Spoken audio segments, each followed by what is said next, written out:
Welcome to the bakery. Please ignore the smoke. Invite viewers to imagine waking before midnight in a medieval town, not because they want to, but because bread waits for no one. Explain that medieval bakers fed entire communities every single day, yet they rarely became wealthy. Their work was physically brutal, tightly regulated, dangerously hot, and absolutely relentless. Promise viewers that by sunrise on day 7, they'll understand why modern alarm clocks are actually a luxury. Transition gently into the first shift. Calm. Chapter 1. Day 1. Your workday begins before yesterday ends. Before you can even think about baking your first loaf of bread, there's one small problem. You have to wake up. Not at 5 in the morning, not at 3, not even at 2. Tonight, your work begins around midnight. In fact, by modern standards, it almost feels like you never went to bed at all. So welcome to life as a medieval baker. If you're tucked under a warm blanket listening to this, enjoy it. A baker in the Middle Ages would probably think your sleeping schedule was the greatest luxury ever invented. Picture a small town somewhere in Europe around the year 1300. The streets are dark. There are no street lights, no glowing windows from late-night television, no coffee shops open 24 hours a day. Most people are asleep. Even the dogs have stopped barking. But not you. Your day starts while yesterday is still hanging around. You pull yourself from a narrow straw mattress that has seen much better years. It crackles as you stand. Your back already aches a little, even though you've only just opened your eyes. That turns out to be perfectly normal. Bakers spend so much time lifting, kneading, bending, and carrying that sore muscles become something like old friends. Not welcome friends, just familiar ones. The bakery is quiet for only a moment. Soon the work begins. The first job is not mixing dough. It isn't shaping bread. It isn't even checking the flour. First, you need fire. A medieval oven isn't something you switch on with a button. There are no neat little temperature settings, no digital timer politely counting down. Instead, you have a huge stone oven that must be heated for hours before it is ready. That means carrying armful after armful of firewood. Stack it carefully, light it, then wait while the flames slowly warm the thick stone walls. The oven has to become incredibly hot before a single loaf can go inside. If you rush this part, the bread won't bake properly. If the oven gets too hot, you'll burn the outside while leaving the middle raw. It's less of a science and more of a conversation with several hundred very hot stones. Unfortunately, the stones never answer back. As the fire grows, the bakery fills with smoke. Your eyes sting. Your clothes begin to smell exactly the way they smelled yesterday, like smoke and flour and hard work. That smell never really leaves. If you met a baker in a medieval town, you probably wouldn't need introductions. You could find them simply by following the scent. While the oven heats, there are plenty of other jobs waiting. Water has to be fetched. There are no indoor taps, of course. You'll carry heavy wooden buckets from the town well. Even in winter. Even when it's raining. Even when you're so tired you briefly wonder if bread is really necessary after all. It is. The town would remind you very quickly if there wasn't any. Back at the bakery, sacks of grain or flour wait to be moved. These are not small bags you casually carry under one arm. A single sack can weigh as much as a grown person. Every lift tests your shoulders. Every trip leaves your hands rougher than before. By sunrise, you've already done more lifting than many modern office workers do in an entire month. Then comes the dough. Unlike modern bakeries with packets of instant yeast, medieval bakers depended on sourdough starters.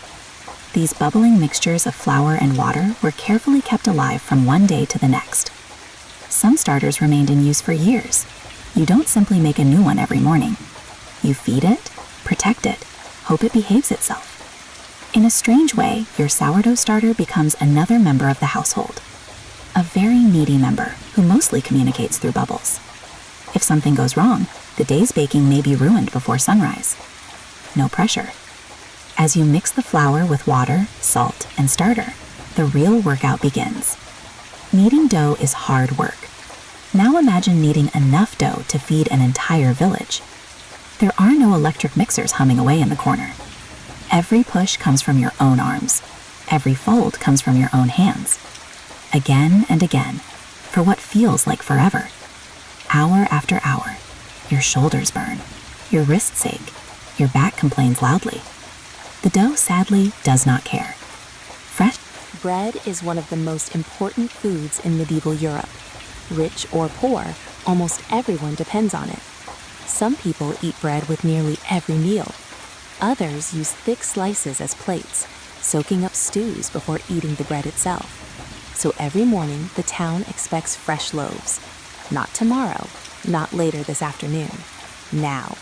Bread waits for no one, and neither do hungry customers. That is why bakers rarely enjoy a full night's sleep. Many sleep in short blocks during the day whenever they can. A few hours here, another hour there. Their lives revolve around the oven rather than the sun. You might think you'd get used to it. Maybe you do. Or maybe you're simply too tired to notice anymore. As the first faint light appears outside, your bakery comes alive.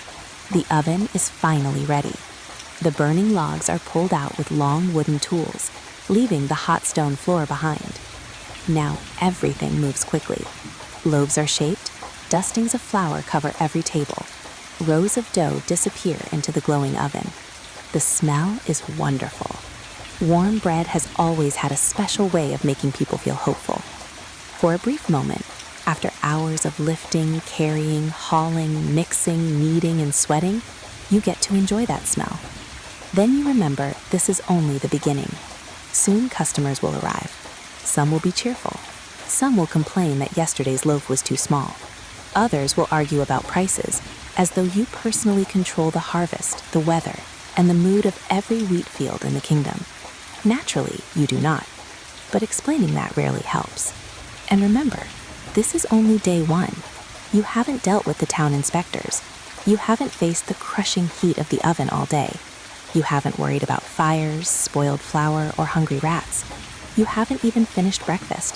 In fact, you may not have had one at all. So as the church bells finally announce the start of a new day for everyone else, you've already been working for hours. While the town is just waking up, your hardest work is already behind you. At least until tomorrow morning. Or more accurately, tomorrow night. Because in the life of a medieval baker, the next workday always begins before the last one has truly ended. Chapter 2. The oven that never really cooled down. By now, the first loaves are baking. The warm smell of fresh bread begins to drift through the narrow streets outside. People passing the bakery smile without even thinking about it. Fresh bread has always had that effect. It promises breakfast, comfort, and another day successfully survived. You, however, are far too busy to enjoy the moment. The oven still has plenty of work left to do. In fact, it may be the most demanding thing in your entire bakery. It never speaks, never thanks you, and never takes a single day off. Yet every loaf depends on it. A medieval bread oven is nothing like the one sitting in a modern kitchen. Forget shiny metal doors and neat temperature controls. Forget timers that politely beep when dinner is ready. Your oven is a giant dome of brick and stone, built to trap heat for hours. Some are taller than a person. Others are large enough to bake dozens of loaves at once. It is less like an appliance and more like a very hot cave. Before dawn, you spent hours feeding it with dry wood. Now the inside glows with leftover heat. The fire itself has burned down, but the thick stone walls have absorbed enough warmth to cook hundreds of loaves one after another. At least that's the plan. The problem is that no one has invented a thermometer. You cannot glance at a screen and see that the oven has reached exactly the right temperature. Instead, you rely on experience. Some bakers throw a handful of flour onto the stone floor. If it burns instantly, the oven is still too hot.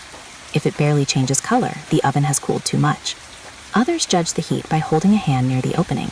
Not inside, thankfully. Medieval bakers were tough, but even they preferred keeping their eyebrows. It sounds simple. It isn't. Years of practice teach a baker how the oven behaves. Every oven has its own personality. One heats evenly, another has a stubborn cold corner. One loses heat quickly, another seems determined to stay warm until sunset. learning. Those little differences takes years. Making mistakes costs bread, and bread costs money. The first loaves slide inside using long wooden peels. They disappear into the glowing darkness, one after another. Now comes another challenge, timing. Again, there are no clocks hanging neatly on the wall. Many people judge time by habit, sunlight, church bells, or simple experience. You learn to read the bread instead. The smell changes. The crust begins turning golden. Steam escapes through tiny cracks. A skilled baker notices these things almost without thinking. An apprentice usually notices them just after burning several dozen loaves. That lesson tends to stay with you. Inside the bakery, the temperature climbs quickly. Outside, it might still be cold enough to see your breath. Inside, sweat runs down your face. The heat settles into every corner of the room. Thick stone walls hold warmth almost as well as they hold smoke. Your clothes cling to your skin. Your hands stay warm all day, sometimes far warmer than you'd like. Burns are simply part of the job. You brush against the oven opening, a blister appears. You grab a hot tray too quickly, another burn. A piece of burning wood falls while cleaning the fire, yet another burn. After enough years, many bakers carry small scars across their hands and forearms. They hardly notice them anymore. The scars become part of the uniform. Of course, heat isn't the only problem. Smoke fills the bakery every single day. Even with chimneys, plenty of it escapes into the room. Your eyes water, your throat becomes dry, you cough more often than you'd like. Most people living in medieval towns breathe smoke every day from cooking fires. Bakers simply breathe even more of it. No one knows about long-term lung damage. No one talks about air quality. You cough, shrug, and carry on. There is bread to bake. As the morning continues, the bakery becomes louder. Wood crackles, peels scrape across stone. Loaves knock gently against one another. Workers shout short instructions over the noise. Outside, customers begin gathering. Some peek through the doorway. Others ask how much longer, as if asking politely might make bread bake faster. It doesn't. Patience has never been one of humanity's strongest qualities, especially before breakfast. The apprentices never stop moving. One carries flour, another sweeps ashes. Someone else stacks finished loaves onto wooden shelves. The youngest apprentice probably spends half the day carrying things from one side of the bakery to the other. Sometimes he wonders whether becoming a baker mostly involves lifting heavy objects. At this stage of his training, he's not entirely wrong. The master baker watches everything. He checks the color of the crust. He taps loaves with his knuckles, listening for the hollow sound that tells him the inside has baked properly. It's a simple trick, but one learned through thousands of loaves. Experience becomes the baker's greatest tool.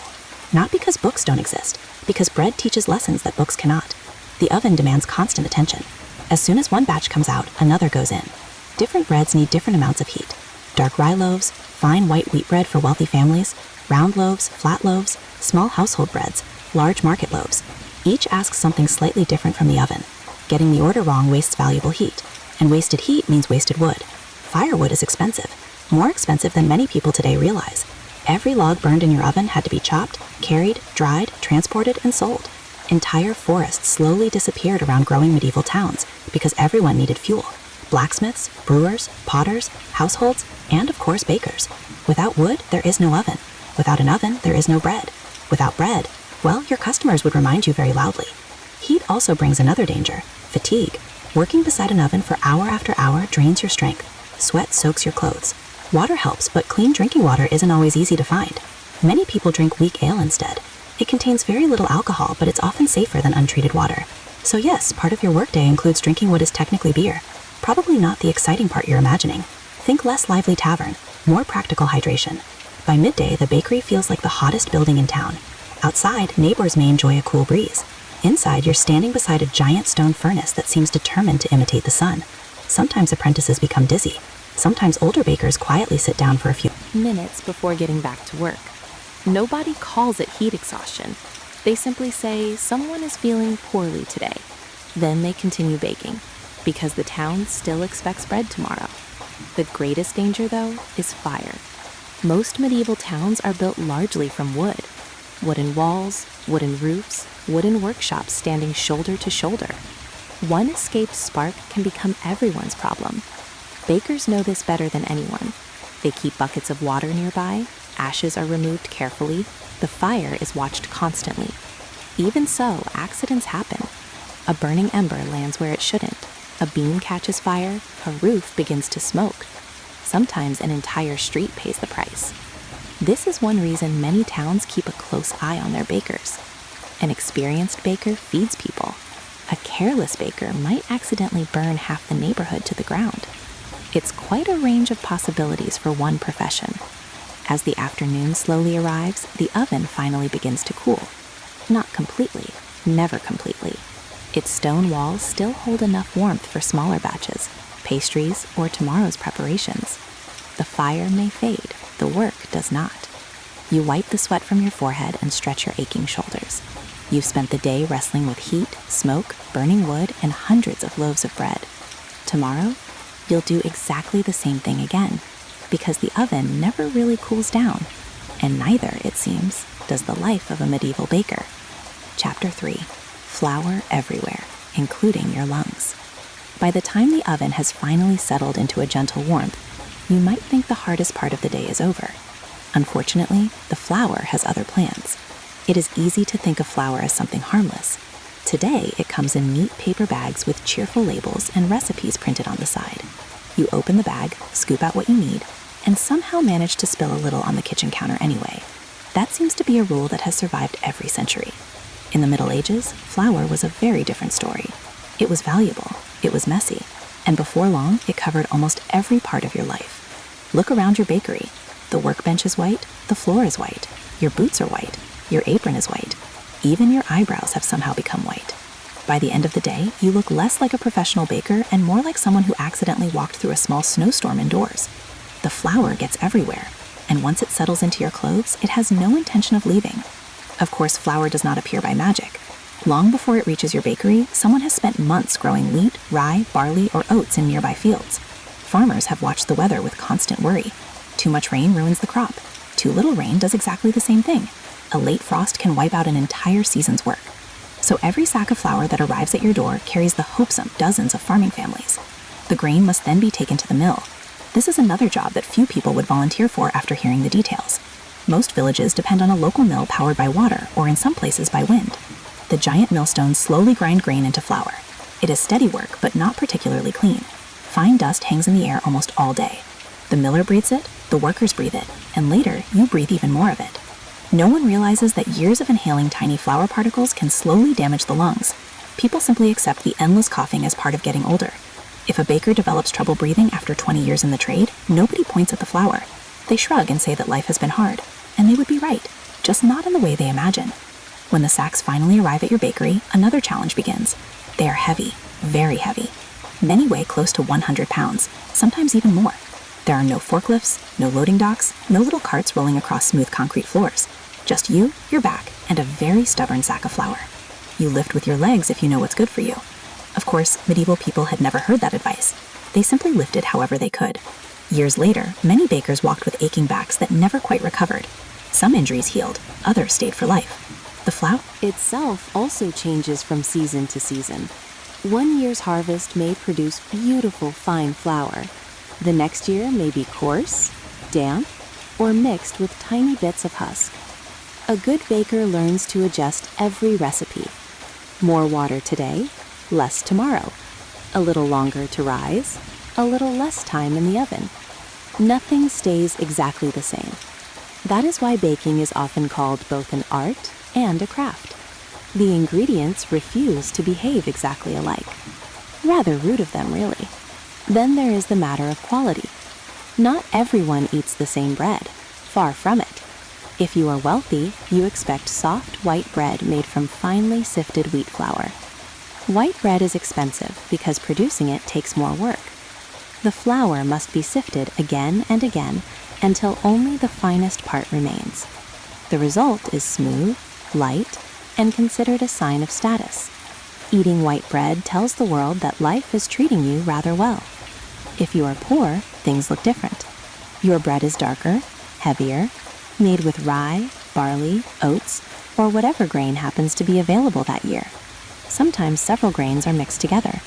The loaf is dense enough to feel like a small brick. On the bright side, it keeps you full for longer, which is useful when dinner is uncertain. The rich may have admired soft white loaves. The poor often relied on bread that could survive a journey, feed a family, and remain edible for days. It was less elegant, but elegance rarely helps during a famine. As the morning continues, flour rises into the air every time you empty another sack. Tiny white clouds drift through the bakery. Sunlight coming through the window catches the dust, making it sparkle. For just a moment, it almost looks beautiful.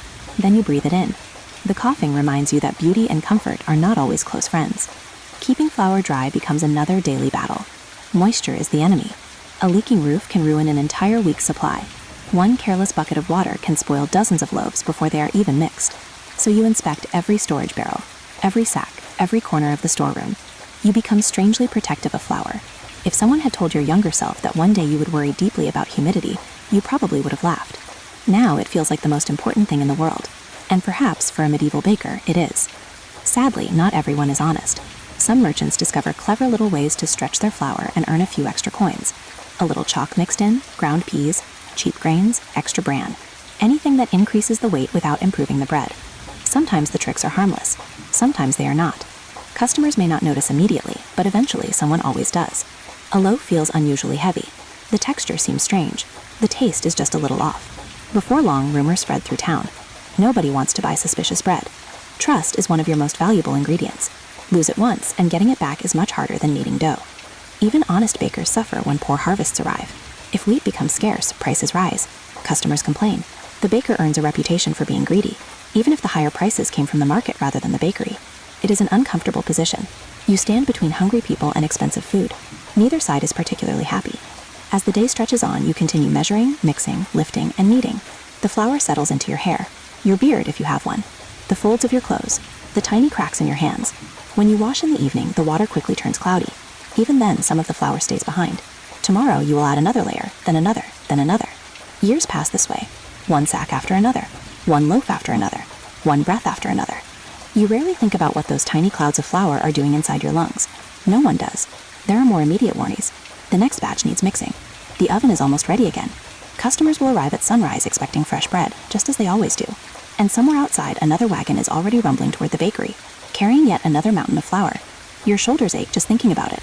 Tomorrow's work has already begun. It usually has. Chapter 4. The bread police were very real. By now, you've learned something Important about being a medieval baker. The hardest part isn't only the heavy lifting, or the sleepless nights, or the clouds of flour that somehow find their way into your nose, your hair, and probably places flour was never meant to reach. It's the simple fact that everyone depends on you.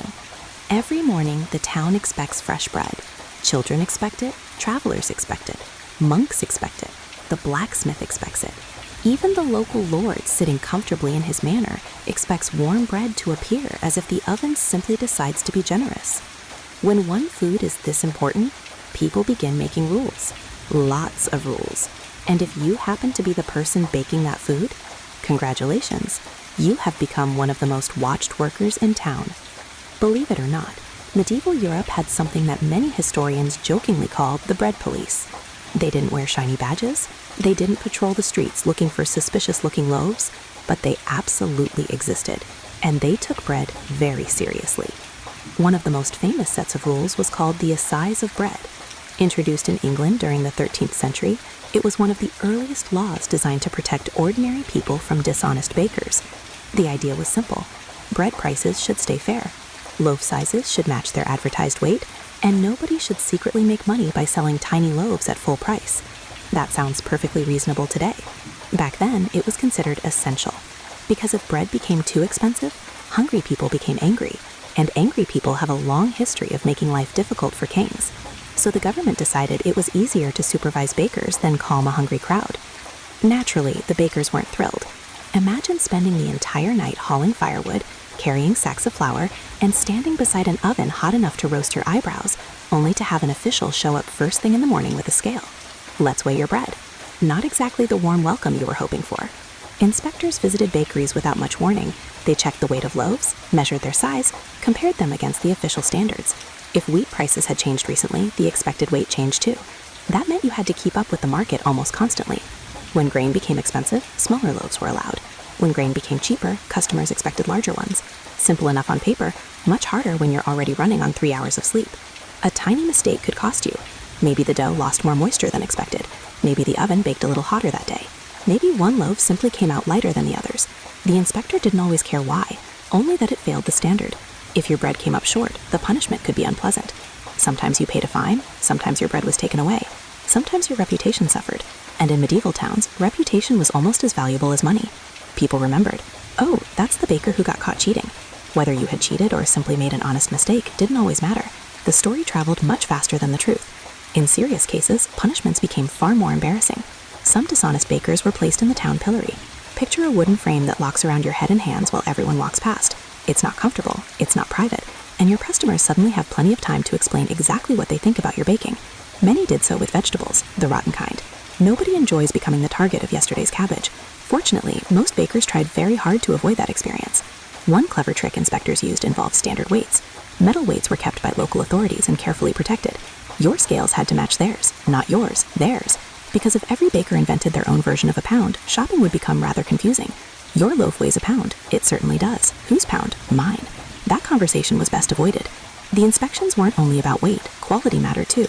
If someone discovered that a baker had mixed spoiled flour into the dough or used rotten ingredients, the penalties could be severe. Remember, bread wasn't a luxury, it was everyday survival. Selling bad bread wasn't seen as a small business mistake. It threatened the health of the whole community, and medieval governments understood that surprisingly well. Of course, not every baker was completely innocent. Some were tempted. Imagine you've had a terrible harvest. Prices have doubled. Customers complain about every coin they spend.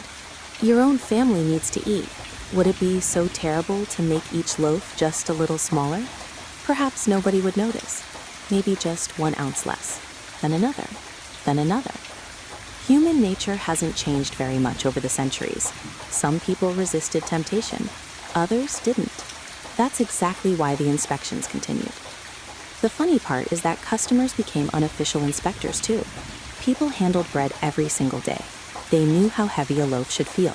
If today's loaf seemed suspiciously light, someone would almost certainly complain. And complaints spread quickly through a medieval town. There was no internet, no review websites, no angry 1-star ratings. Instead, there was something much faster. Neighbors. One disappointed customer told 3 friends.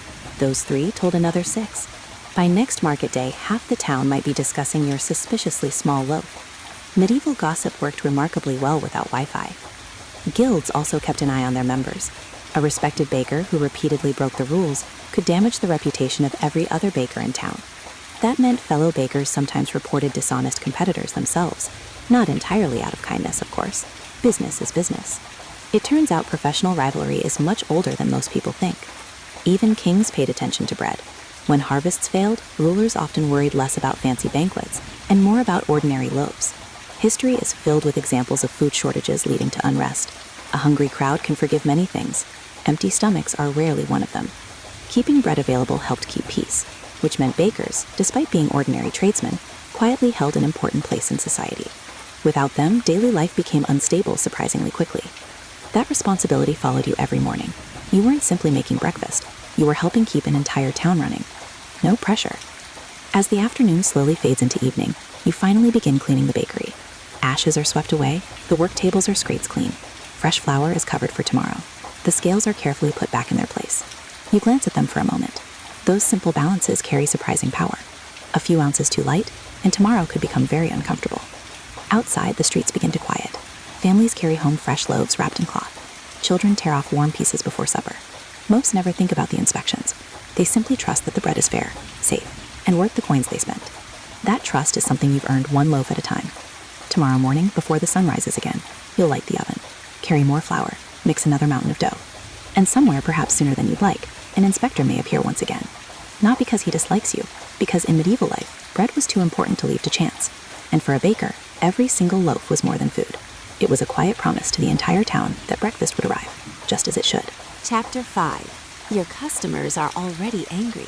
The first warm loaves have barely left the oven. The smell of fresh bread drifts down the narrow streets, curling around wooden houses and tiny market stalls. It is the kind of smell that makes people walk a little faster without even realizing it. For a brief moment, you might think your hardest work is finished. It isn't. Now come the customers, and they are hungry. Hungry people, as history has shown again and again, are not always the most patient people. The bakery door opens before sunrise. The first customer is already waiting, then another, and another. Within minutes, a small line stretches into the street. Nobody is here for a friendly chat.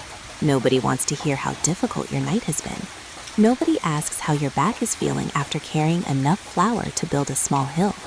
They all want exactly the same thing: bread, fresh bread, and preferably before everyone else buys it first. You smile politely, or at least you try to. After only a few hours of sleep, even smiling starts to feel like physical labor. The first customer places a few small coins on the counter. She studies every loaf with surprising care. She picks one up, turns it over, presses gently on the crust, holds it in her hands for a moment, then she chooses another one instead. People have always enjoyed inspecting groceries. Some traditions never disappear. Most customers are ordinary working people: farmers, carpenters, blacksmiths, weavers, servants, mothers carrying sleepy children. Every coin they spend matters. Many families cannot afford to waste money on poor bread, so they examine every loaf carefully. If today's bread feels smaller than yesterday's, someone notices. If the crust is darker than usual, someone comments. If the loaf is slightly uneven, someone definitely has an opinion. It turns out customer reviews existed long before the internet. They were simply delivered face to face, sometimes very loudly. Of course, not everyone buys the same bread. The wealthiest families often send servants to collect fine white loaves. These breads are soft, smooth, and made from carefully sifted wheat flour. They cost more, much more. White bread is a symbol of wealth. If your household eats white bread every day, life is probably treating you quite kindly. Poorer families usually buy darker loaves, made from rye, barley, oats, or mixed grains. They are heavier, chewier, sometimes slightly sour. Not as fashionable, but far more affordable. Nobody complains about appearances when they're simply trying to feed their children. Still, everyone wants the best loaf their money can buy. That creates a problem. You only have so much bread. The first customers get the freshest loaf. The people arriving later must choose from whatever remains. Naturally, everyone wants to be first. Some people begin lining up before dawn.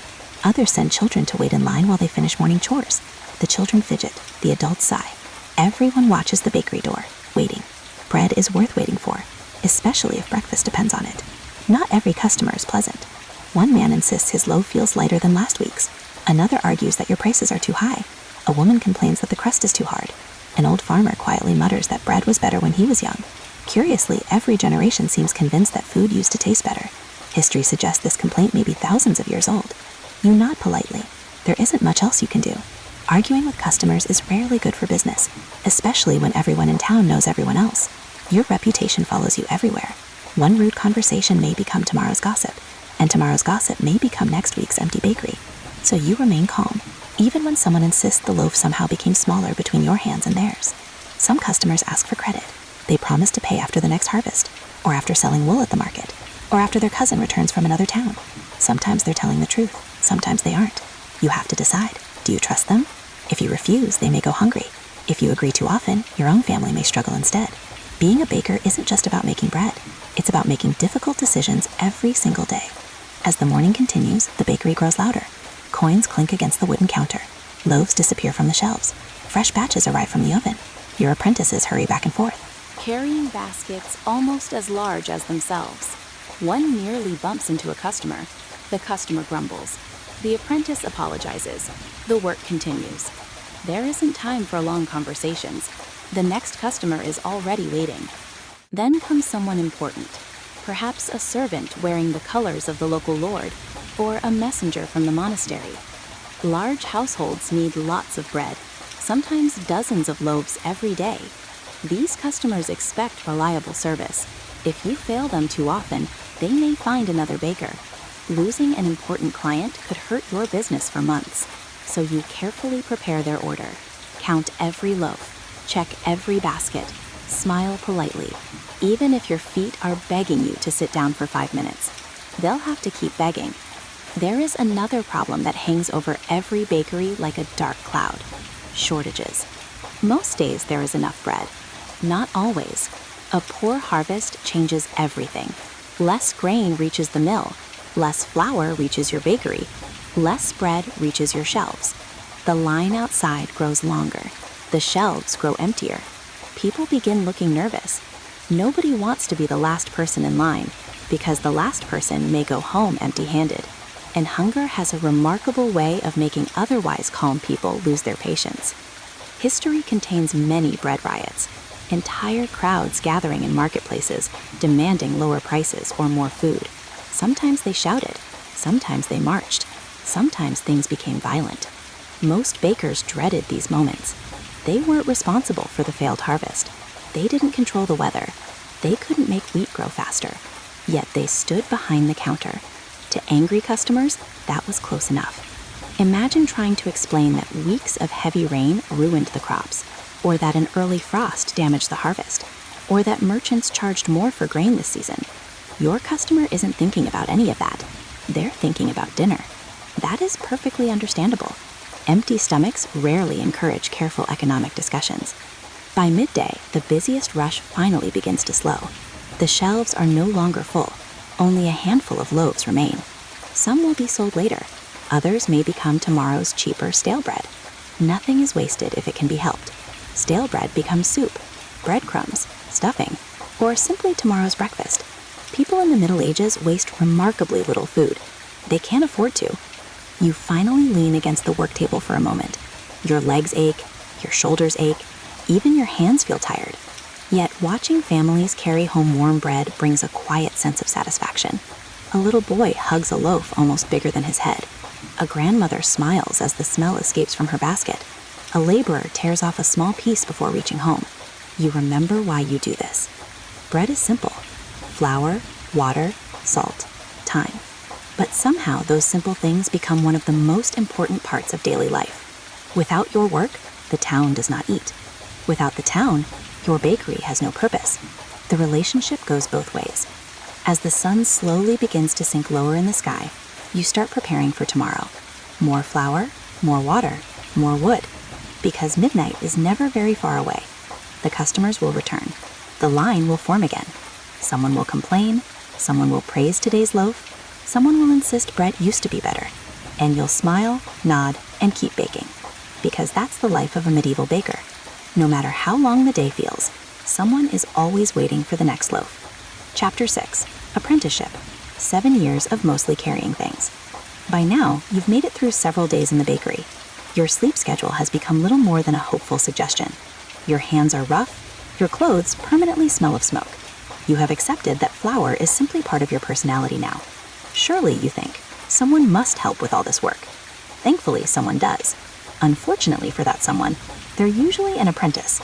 If you're imagining a cheerful young student carefully learning the fine art of baking while an experienced master patiently explains every secret of the trade, well, that's a lovely picture. Reality is a little less romantic. Most apprentices begin young, very young. Around 12 or 13 years old wasn't unusual, and some started even earlier depending on the town and the family situation. At an age when many children today are deciding which video game to play after school, a medieval apprentice is learning how to carry a sack of Flour almost as heavy as they are. Life has a way of adjusting expectations. Becoming an apprentice usually starts with an agreement between families. A parent brings their son, or sometimes their daughter in places where women worked in family bakeries, to the master baker. Promises are made, fees may be paid, hands are shaken, and just like that, childhood changes rather quickly. The apprentice often moves into the master's home. That sounds cozy, until you remember where the master lives, the bakery. Your new home is also your workplace. There is no morning commute, no weekend escape, no separate office building. When the bakery wakes up, so do you. Many apprentices sleep in a small room above the shop, in a corner beside the storeroom, or wherever space can be found. Privacy is rare. Comfort is even rarer. After all, every spare room could be used to store flour, wood, or finished bread. Those things earn money. Comfort, sadly, does not. Your first morning begins well before midnight. Actually, it begins because someone shakes your shoulder and tells you to get moving. The oven won't light itself. Neither will you. The master baker has already been awake. He's moving with the confidence of someone who has repeated this routine thousands of times. You, meanwhile, are still trying to remember which direction is up. There isn't much sympathy. The work needs doing. So you start with the simplest jobs.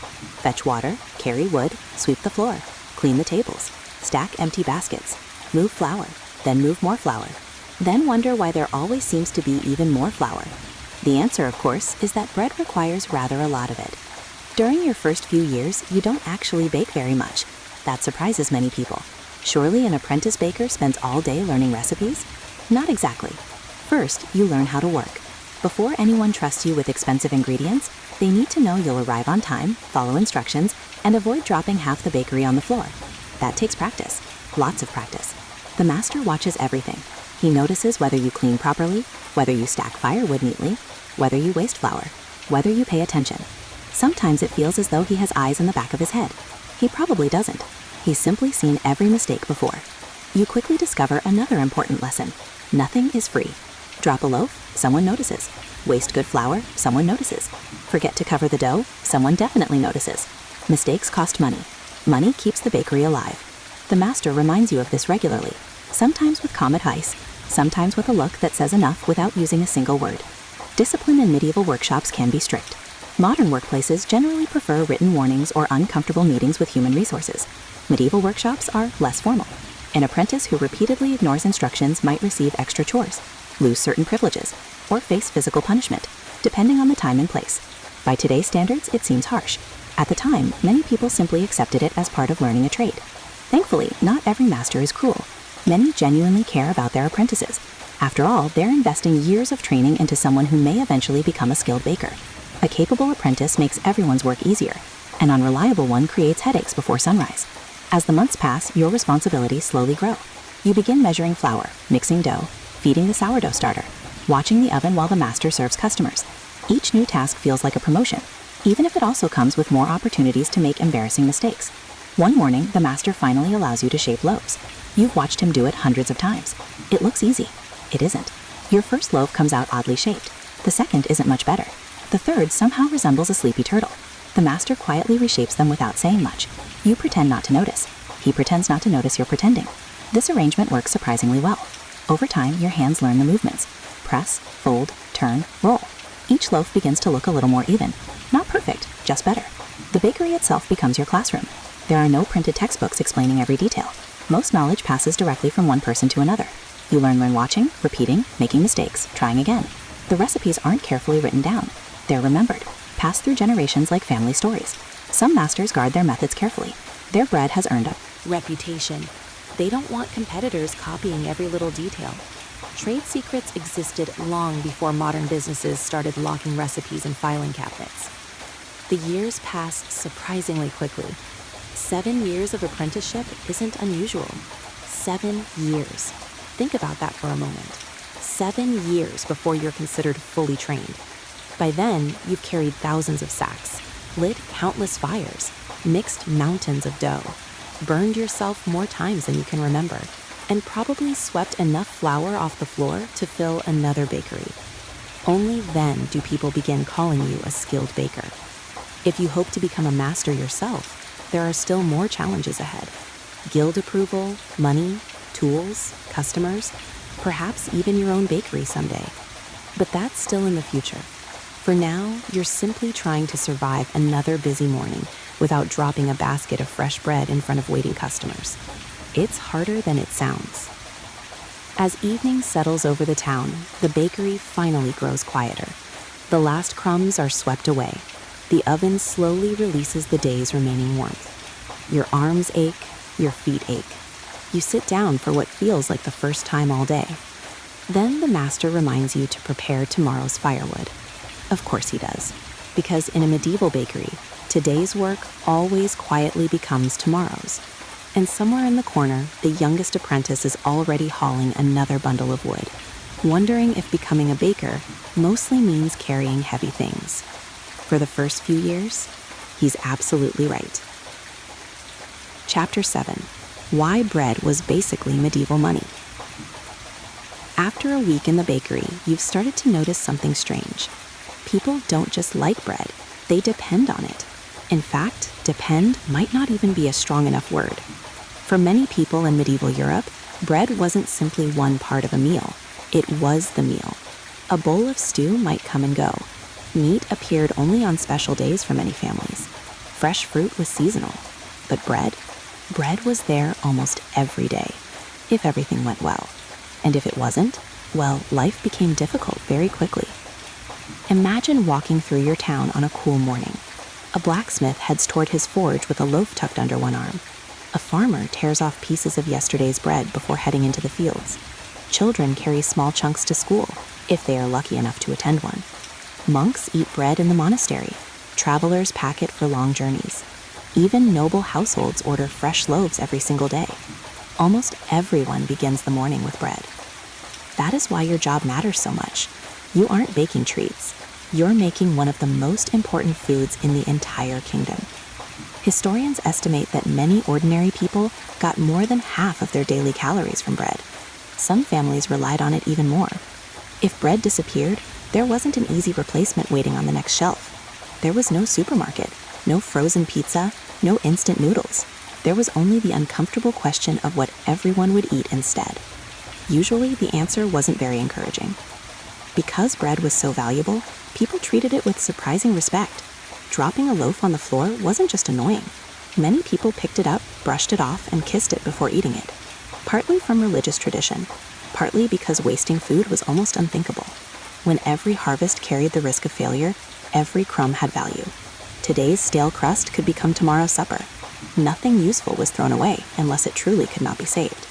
Even crumbs found another purpose. Some went into soups, others thickened stews, some fed chickens. Very little ended up as waste. Medieval families would probably be amazed by how much perfectly edible food is thrown away in many parts of the world today. Then again, they might also be amazed that someone could order dinner with a few taps on a glowing rectangle. Every age has its little mysteries. Bread also revealed something about your place in society. One glance at a person's loaf often told you quite a bit about their life. The richest families enjoyed soft white bread made from finely sifted wheat flour. It looked beautiful, smooth, light, almost elegant. Producing it required extra work because the flour had to be sifted several times to remove bran and other coarse pieces. That made it expensive. White bread quietly announced that life was going rather well. Poorer families ate darker loaves: rye, barley, oats, mixed grains. Sometimes whatever happened to grow that year. These loaves were heavier and denser. They filled the stomach for longer, even if they lacked the fashionable appearance of white bread. Interestingly, modern nutrition experts might tell you those darker loaves contained more fiber and nutrients than the refined bread enjoyed by wealthy nobles. History has a wonderful habit of making expensive choices seem slightly less clever several hundred years later. Bread wasn't only food, it was also part of your wages. Many workers received payment partly in bread. A servant might leave work carrying both coins and several fresh loaves. Builders working on churches or castles often received daily bread along with ale. Harvest workers expected meals that included plenty of it. Without bread, many jobs became much harder to fill. It was almost like another form of currency. You couldn't pay your taxes with a loaf, at least not usually, but you could certainly keep your workers happy with one, or at least happier than they would be without it. The church also gave bread special meaning. During religious services, bread represented far more than food. It became a symbol of faith, sacrifice, and community. Monasteries often baked enormous quantities. Some fed pilgrims, others supplied nearby villages. Monks became skilled bakers, not simply because they enjoyed cooking, but because feeding people formed part of their daily mission. Your own bakery probably works closely with local religious houses from time to time. Festival days bring even greater demand. Christmas, Easter, harvest celebrations, saints' feast days. Each event calls for extra baking. Sometimes the loaves become larger, sometimes sweeter, sometimes decorated with simple cuts or patterns. People who rarely taste luxury may finally enjoy something a little special. After weeks of ordinary bread, even a loaf with a handful of honey or dried fruit feels almost magical. Of course, those celebrations require extra work from you. While everyone else prepares to celebrate, you're carrying more flour, chopping more firewood, and wondering whether your arms can survive another day of kneading. Holiday baking sounds charming until you're the one doing it. Then there are travelers. Roads across medieval Europe are long and slow. People walking from one town to another need food they can carry. Fresh bread works perfectly. A sturdy rye loaf might stay edible for several days. Not soft, not fluffy, but dependable, much like the people who baked it. Inns order bread in large quantities for guests. Merchants purchase supplies before setting off. Pilgrims heading toward famous shrines often stop by bakeries before beginning another day's journey. Your bread quietly travels far beyond the town where it was made. sometimes farther than you ever will. Unfortunately, bread becomes even more important when things go wrong. One failed harvest creates worry. 2 failed harvests create fear. Grain stores shrink. Prices climb. Families begin stretching every loaf. A thick slice becomes a thin one. 3 meals become 2, then perhaps only 1. People add beans to dough, peas, whatever can make the flour last a little longer. The bread changes. It becomes darker, heavier, less satisfying, but it keeps hunger away for another day. During truly desperate times, people grind acorns after carefully removing their bitter taste. Others mix in chestnuts or other wild foods. Some even scrape bark from certain trees, dry it, grind it into powder, and mix it with flour. Nobody describes bark bread as delicious. They describe it as surviving. That is a very different thing. As a baker, those years weigh heavily on your mind. Customers look at you with worried faces. They count every coin before handing it over. Children stare hopefully at the shelves. You wish you could magically create more bread, but the flour sacks are nearly empty. You cannot bake grain that doesn't exist. That helpless feeling follows many bakers through difficult years. The town may blame you. The weather may be the real culprit. Sadly, clouds never stand behind a bakery counter to explain themselves. As evening arrives once more, you sweep away another day's crumbs. The shelves are nearly empty again. Tomorrow morning, the cycle begins from the start. More dough, more fire, more waiting customers. And somewhere beyond the bakery walls, hundreds of people will begin another day with something you helped create. To them, it may seem like an ordinary loaf. To you, it represents hours of labor, years of experience, and one more quiet promise that, at least for today, the town will not go hungry. In a World without modern comforts, bread wasn't merely food. It was comfort. It was security.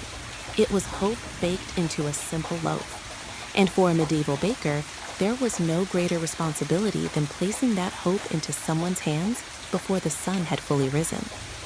Chapter 8. Everything wants to eat your bread. By this point, you've learned how to wake before midnight. You've learned to read the moods of a stubborn stone oven. You've survived customers, inspectors, and enough flour to dust an entire village. You might think things are finally under control. You would be wrong. Because now you discover that you are not the only one who wants your bread. As it turns out, nearly every creature in medieval Europe has looked at a fresh loaf and thought exactly the same thing. That would make a lovely meal. Unfortunately, most of those creatures are not paying customers. The first visitors usually arrive at night. You don't hear them at first. The bakery grows quiet after sunset. The last customers have gone home. The oven slowly gives off its remaining warmth. You finally sit down, hoping for a little rest before tomorrow's work begins. Then, scratch, scratch, scratch. Tiny feet, somewhere inside the walls. You already know what it is. Mice. If there is flour nearby, mice will find it. If there is grain nearby, they will find that too. And if there is bread cooling on a shelf, well, they consider that a very thoughtful gift. Medieval buildings make life easy for mice. The walls are full of tiny gaps. The floors are uneven. The roof has little openings here and there. To a mouse, your bakery is less of a workplace and more of a luxury hotel with unlimited room service. Of course, mice are only the beginning. Soon come the rats. Larger, bolder, far less interested in staying hidden. A single rat can chew through sacks, spoil flour, and ruin several loaves before dawn. Worse still, rats rarely travel alone. Where you see one, there are probably several more quietly conducting business behind the walls. Medieval bakers become experts at protecting food, not because they enjoy organizing shelves, because every lost loaf is lost money. Flour is stored in wooden bins with heavy lids. Grain is kept off the floor whenever possible. Fresh bread is stacked carefully on high shelves. Every small advantage matters. Still, the rodents are persistent. One clever mouse can squeeze through an opening no wider than your thumb. Rats can gnaw through wood if given enough time. They are patient, they have excellent motivation, and unlike your customers, they never complain about the price.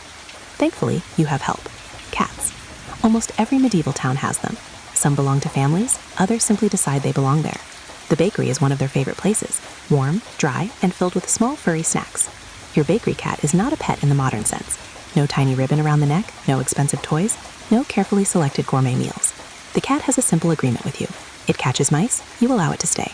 Everyone seems satisfied. Sometimes you'll spot it sleeping peacefully in a sunny corner, looking remarkably lazy. Then, just before dawn, it suddenly appears with another mouse, quietly reminding everyone why it has earned its place. Cats may have saved more grain throughout history than they ever receive credit for. Of course, rodents are not the only problem. Tiny insects arrive too. Weevils, little beetles that absolutely adore stored grain. They're small enough to escape your notice at first, but given enough time, they multiply. Open a neglected sack of flour and you may discover tiny moving dots where clean grain ought to be. Not exactly the secret ingredient customers were hoping for. Without modern pesticides or sealed storage containers, preventing insects becomes an endless task. You inspect the grain, turn it, move it, keep it as dry as possible. Sometimes that works, sometimes nature politely ignores your efforts. Then there is mold. Unlike mice or rats, mold arrives quietly. Too much moisture, a damp corner, one leaking roof after heavy rain. That's all it takes. Grain that looked perfectly healthy yesterday suddenly smells strange. The color changes, the texture changes. You know something is wrong. Spoiled grain cannot become good bread, at least not safely. A careful baker throws it away. A desperate one may be tempted to use it anyway. That decision could make people sick. And if word spreads, your reputation might never recover. Moisture is one of your greatest enemies. Too much damp air softens flour, ruins grain, weakens wooden storage bins. Even the bread itself becomes stale more quickly. A dry bakery is a happy bakery. Unfortunately, medieval weather rarely asks for your opinion. Heavy autumn rains create constant headaches. Winter brings damp air. Spring floods sometimes damage entire grain stores. Every season invents a new problem, as if the old ones weren't already enough. Then there are birds, pigeons, sparrows, crows. Leave a window open too long, and someone with feathers may decide to inspect your inventory. Fortunately, birds usually steal less than rats. Unfortunately, they leave behind rather unpleasant reminders that they visited. Let's simply say good housekeeping becomes very important.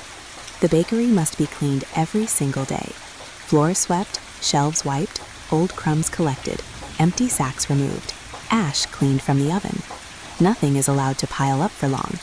A messy bakery attracts pests. A clean bakery discourages at least some of them. Notice I said some.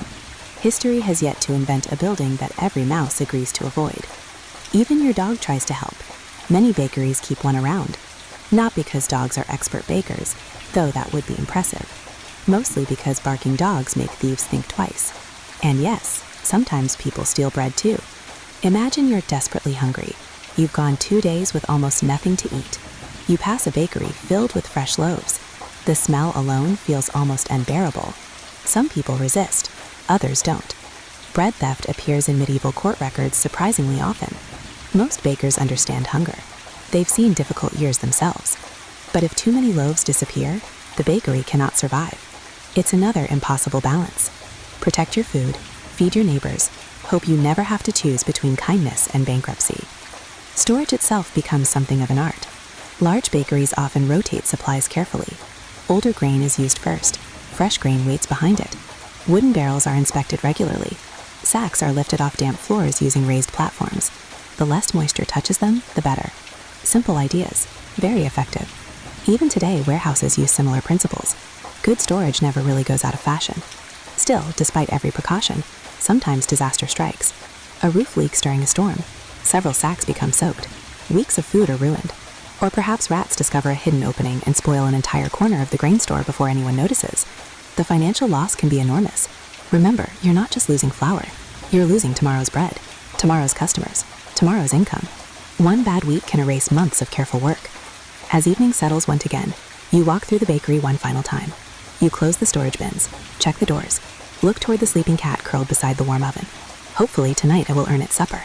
Outside, darkness slowly covers the town. Inside, your flour waits quietly for another day's baking. If the mice stay away, if the rats remain outside, if the grain stays dry, if the insects don't arrive first. Running a medieval bakery sometimes feels less like making bread, and more like defending a tiny kingdom where every crumb is under siege. Tomorrow, the battle begins all over again. Only this time, your enemies have whiskers, wings, tiny legs, and an astonishing appetite. Chapter 9. The bakery was one of the most dangerous buildings in town. After several days in the bakery, you begin to understand something that no customer ever really sees. The fresh bread on the shelf tells only half the story. The other half is hidden behind the oven, behind the stacks of firewood, behind the smoke drifting toward the roof. Because while everyone else thinks of your bakery as the place that smells wonderful, you know it is also one of the most dangerous places in town. And strangely enough, most of the danger comes from doing exactly what you're supposed to do. Every single day begins with fire. Not a small cooking flame, not a handful of glowing coals. A real fire, large enough to heat several tons of stone, large enough to bake hundreds of loaves, large enough to turn your bakery into the warmest building for streets around. Fire is your greatest helper. It is also your greatest enemy. The oven demands enormous amounts of wood. Every morning, piles of split logs disappear into its mouth. The flames roar for hours. The heat builds slowly inside the thick brick. Walls. By the time the oven is ready, standing too close to the opening feels like standing beside the sun. You quickly learn to respect it. The long wooden peel becomes almost an extension of your arms. Without it, placing bread inside the oven would be impossible. The handle is several feet long enough to keep you a little farther from the heat, not far enough to stay completely comfortable. Each time you slide a row of loaves into the oven, your face feels the blast of hot air. Your eyebrows seem to curl slightly. Your hands tighten around the handle. You move quickly, not because you're in a hurry, because lingering beside the oven is simply unpleasant. Even experienced bakers suffer burns. A careless movement, a loose sleeve, a moment of distraction. That's all it takes. Perhaps your wrist brushes the hot stone. A sharp pain follows immediately. The skin reddens. Soon, a blister appears. You hardly stop working. There isn't time. The next batch of bread is already waiting. Small burns become part of daily life. Older bakers carry dozens of tiny scars. They don't tell stories about each one anymore. There are simply too many to remember. The apprentices collect their own collection of burns as they learn, usually after being told the exact same safety advice several times beforehand. Experience has always been an excellent teacher, a rather painful one. Then there is boiling water. Large tubs are filled throughout the day. Some water softens dough, some cleans equipment, some helps produce steam inside the oven for certain breads. A bucket tipped the wrong way can send scalding water across the floor. Wood becomes slippery. People carrying heavy baskets lose their footing. One accident creates another. The bakery never truly allows you to relax. Even lifting bread can be risky. Finished loaves may seem harmless. The baskets carrying them are another matter. A full basket is surprisingly heavy. Lift enough of them every day and your shoulders begin to complain. Your knees join the discussion soon afterward. Most medieval bakers develop strong backs, whether they wanted to or not. Of course, the greatest fear remains fire escaping the oven itself. Remember what your town looks like. Most buildings are made from wood. The walls, the roofs, the floors. Even many streets are lined with timber houses standing only a few feet apart. One spark landing in the wrong place can begin a disaster. Imagine a windy afternoon. The bakery door stands open for customers. Someone removes hot ashes from the oven. A tiny glowing ember escapes unnoticed. It lands beside a stack of dry wood firewood. Nothing happens at first. A few quiet minutes pass. Then, a thin line of smoke. Soon after, a small flame. Before anyone realizes what's happening, the fire climbs the wall. Now the entire neighborhood is in danger. Without modern fire departments, every person nearby becomes part of the rescue effort. Church bells ring. People grab buckets. Water is passed hand to hand from wells or rivers. Neighbors climb onto roofs trying to stop flames from spreading. Some save furniture, others rescue animals. Everyone hopes the wind stays calm. Sometimes it does, sometimes it doesn't. History remembers many medieval towns that suffered terrible fires. A single bakery wasn't always responsible, but ovens certainly increased the risk. For that reason, many towns watched their bakers very carefully. Some required chimneys to be cleaned regularly. Others inspected ovens for cracks. A damaged oven could allow flames to escape where they shouldn't. Repairing it cost money. Ignoring it could cost an entire street. The master baker understands this better than anyone. Every evening, he walks around the oven one last time, checking the stone, looking for loose bricks, making sure the remaining embers are safely contained. It becomes a habit. One careless night is all it takes. Smoke creates another danger. The chimney carries much of it outside, not all of it. Some remains trapped inside the bakery. Hour after hour, you breathe it. Your eyes sting. Your throat feels rough. Sometimes tears roll down your face, even though nothing particularly emotional has happened. Your body is simply trying to escape the smoke. There is nowhere to go. Bread still needs baking. Modern workplaces often have safety inspectors, protective equipment, ventilation systems, emergency exits. Your medieval bakery has a bucket of water. Perhaps 2 buckets if business has been especially good. You quickly learn to rely on common sense. Keep the floor clean. Move Carefully. Pay attention. Watch the fire. Watch your coworkers. Watch yourself. Even then, accidents happen. One apprentice trips while carrying a tray. Fresh loaves scatter across the floor. The master sighs. At least no one was hurt. Another day, someone bumps into a stack of firewood. Logs tumble everywhere. Fortunately, only bruised pride needs repairing. The bakery offers small reminders every day that carelessness carries a price. Then comes exhaustion. Oddly enough, tiredness may be the most dangerous thing of all. You've been awake since before midnight. Your muscles ache. Your mind grows slower. Simple tasks require more concentration than they did at sunrise. This is when mistakes happen. A peel left too close to the oven catches fire. A bucket isn't where it should be. A glowing coal rolls unnoticed across the floor. Fatigue quietly waits for the perfect moment. The bakery doesn't forgive it. Despite everything, something remarkable happens. You adapt. After months, then years, your movements become smoother. You instinctively know where the hot spots are. You carry heavy baskets without thinking. You step around hazards almost automatically. The bakery begins to feel less like a dangerous workshop and more like an old companion. Still unpredictable, still capable of hurting you, but familiar. Like the sea to a sailor, or the forge to a blacksmith. Experience never removes the danger. It simply teaches you how to live beside it. As the day's final loaves cool on the shelves, you take one last look around. The fire has settled into glowing embers. The floor has been swept. The tools are back in their places. Outside, the town grows quiet once more. Families gather around evening meals made possible by the bread you baked. Most of them never imagine how close that loaf came to smoke, flames, boiling water, and endless hard work. They simply tear off a warm piece and enjoy supper. Perhaps that's the greatest compliment a baker can receive, when people forget the struggle behind the bread. Because if everything has gone well, the only thing anyone notices is how good it tastes. Tomorrow, before midnight arrives again, you'll light another fire. You'll trust the oven once more, and you'll spend another day working in one of the hottest, hardest, and quietly most dangerous buildings in the entire town. All so that by sunrise, someone else can begin their morning with a simple loaf of bread. Chapter 10. Market Day Never Ends. By now, you've survived blazing ovens, flour-filled lungs, hungry customers, and enough close calls with fire to make you appreciate a quiet evening. You might be wondering when a medieval baker finally gets a day off. The answer is, not today. In fact, one particular day is even busier than all the others, Market Day. As the first stars begin to fade and the town still sleeps, you're already back at work. The oven is glowing once again. Fresh dough rests beneath cloths. The smell of rising bread fills the bakery. Outside, farmers are beginning to lead wagons towards town. Merchants are loading carts with cloth, pottery, cheese, candles, and barrels of ale. Chickens complain loudly about the early start, although chickens seem prepared to complain about almost anything. By sunrise, the quiet streets will be full of people, and almost every one of them will want bread. Market Day is the heartbeat of a medieval town. People travel from nearby villages, sometimes walking for hours before dawn. Some come to sell vegetables. Others bring eggs, wool, tools, or livestock. Many come simply to buy supplies they cannot produce at home. No matter why they arrive, sooner or later they find themselves looking for food. That is where you come in. Unlike an ordinary morning, today you need far more bread than usual. Not dozens of loaves, hundreds.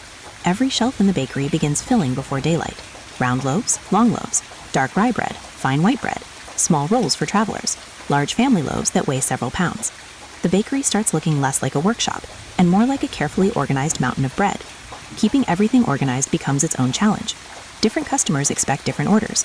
The monastery requested 40 loaves yesterday. The innkeeper ordered another 30. The local manor wants fresh white bread before breakfast. Several merchants have already paid in advance. You cannot simply sell every loaf to the first customer through the door. That would make for a very awkward conversation with the local lord steward later in the morning. So every basket receives careful attention. One stack belongs to the inn. Another waits for the monastery. Another is reserved for regular customers who have trusted your bakery for years. The apprentices hurry back and forth, trying to remember which basket belongs where. Occasionally, someone forgets. The master baker notices immediately. Somehow, he always does. It remains one of the great mysteries of apprenticeship. The bakery grows louder with every passing minute. Wooden peels scrape across the oven floor. Baskets knock against tables. Customers begin talking outside. Coins clink across the counter. The oven door opens and closes so often that it almost never has time to rest. Neither do you. Soon the market square comes alive. Farmers unload carts piled high with onions, carrots, apples, and sacks of grain.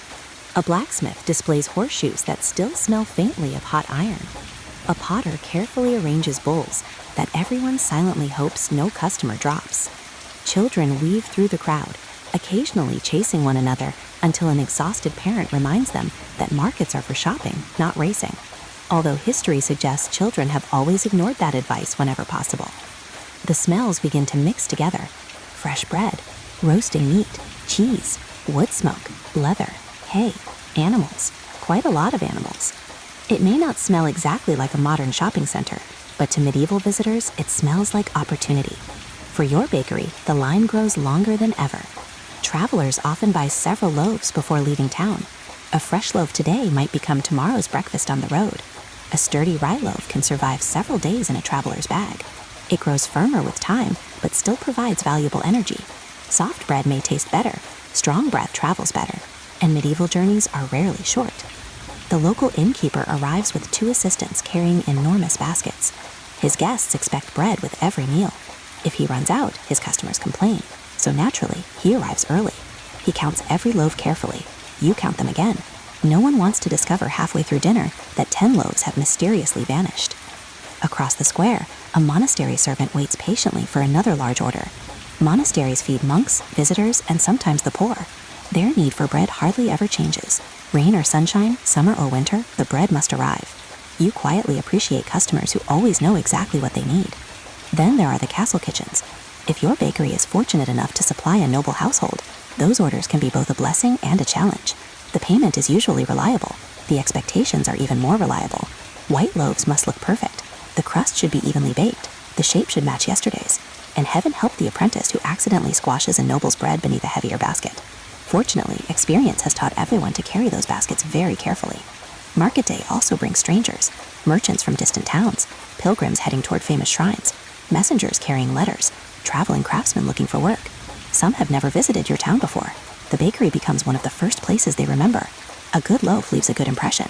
A poor loaf may become tomorrow's conversation many miles away. Long before advertising existed, reputation traveled on foot. As midday approaches, your feet begin reminding you how long you've been standing. Your back has already delivered several similar messages. Your hands move almost automatically now.